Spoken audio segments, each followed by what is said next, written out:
السلام علیکم، میں سلطانہ پروین۔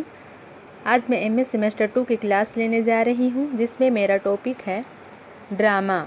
اس میں ہم لوگ دیکھیں گے ڈرامے کا آغاز و ارتقاء اور اس کا فروغ۔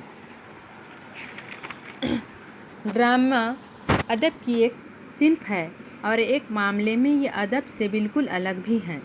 وہ اس طرح کے ادب لفظوں کے بغیر وجود میں نہیں آ سکتا، جبکہ ڈرامہ ایسا ہو سکتا ہے جس میں ایک لفظ بھی استعمال نہ کیا گیا ہو، صرف اشاروں سے ہی کام چلایا گیا ہو۔ ڈرامہ الفاظ سے نہیں بلکہ عمل سے بنتا ہے، اس لیے ارسطو نے ڈرامے کو عمل کی نقل قرار دیے ہیں۔ اس طرح ڈرامہ زندگی کی ایسی نقل ہے جو اداکاروں کے ذریعے دیکھنے والوں کے سامنے اس طرح پیش کی جاتی ہے کہ بالکل سچی اور اصل معلوم ہوتی ہے۔ ہندوستان اور یونان دنیا کے دو ایسے ملک ہیں جہاں ڈرامے نے اور پہل آنکھیں کھولے۔ چنانچہ ڈرامے کے اصول بھی سب سے پہلے یہی زیر غور آئے۔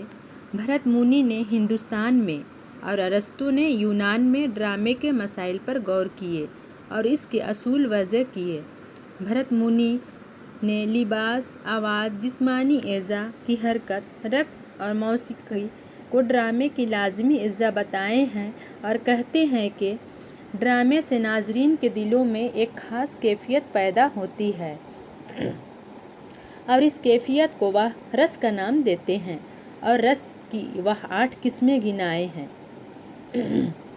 یہاں پر آپ لوگ دھیان دیجئے گا، رس کے کتنے قسمیں ہیں؟ 8 قسمیں۔ یہ نیٹ کا کوشچن ہے، ٹھیک ہے۔ محبت، نفرت، بہادری، غصہ، خوف، حیرت، غم اور ظرافت۔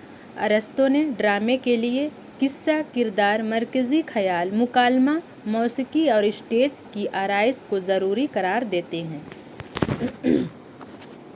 اردو کے اولین ڈرامے لکھنؤ میں لکھے اور اسٹیج پر پیش کیے گئے۔ لکھنؤ کی رنگریلیاں اہل لکھنؤ کی عیش پسندی اور واجد علی شاہ کی جدت پسند طبیعت ڈراموں کے وجود میں آنے کا سبب بنی۔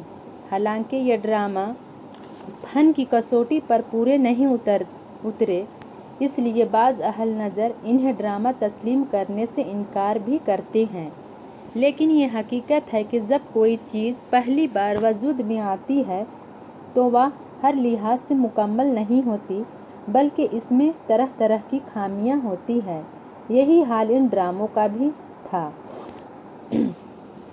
اور انہوں نے رادھا اور کرشن کے قصے کی بنیاد پر 2 مختصر ڈرامے لکھ ڈالے جنہیں رادھا اور کنہیا کا قصہ نام دیا گیا۔ اس کے علاوہ انہوں نے کئی مثنویوں کو بھی ڈرامے کی شکل دی اور ہر مثنوی کو کئی مناظر میں تقسیم کیا۔ ان مناظر کو انہوں نے اپنے ذریعے بنوائے گئے رئیس خانے میں ہر رات ایک ایک کر کے پیش کروایا، جسے کافی پسند کیا گیا۔ شاہی رہائش خانے کی شہرت سن کر اور اہل لکھنؤ کے شوق کو دیکھ کر آغا حسن امانت کے دل میں بھی ایک تماشا ترتیب دینے کا خیال آیا اور انہوں نے اندر سبھا کے نام سے ایک قصہ ترتیب دیے۔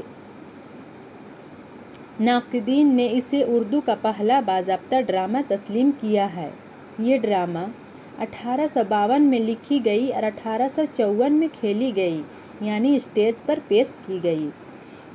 امانت نے اسے لکھنے سے پہلے کوئی ڈرامہ دیکھا نہیں تھا، صرف شاہی رئیس کے بارے میں سنا بھر تھا، لیکن اس کے باوجود انہوں نے اپنے تخیل سے ایسا ڈرامہ لکھا کہ اس کے بعد بہت دنوں تک لکھنؤ میں جتنے بھی ڈرامے لکھے گئے سبھی کو اندر سبھا ہی کہا جانے لگا۔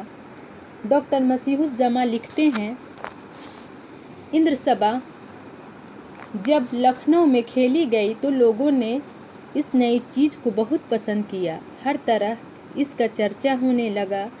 اس نے ہماری ڈرامائی ادب کو اسٹیج کا راستہ دکھایا اور اس وقت کے شاہی پر ایسی مشعل جلائی جس کی روشنی میں اردو ڈرامے تھیٹر کا کارواں چل پڑا۔ ایک طرف تو امانت کے ڈرامے اندر سبھا نے اور دوسری طرف مغربی اثرات نے ڈرامے کو مقبولیت عطا کی۔ ممبئی اور گوا جیسے شہروں میں مغربی باشندوں بھی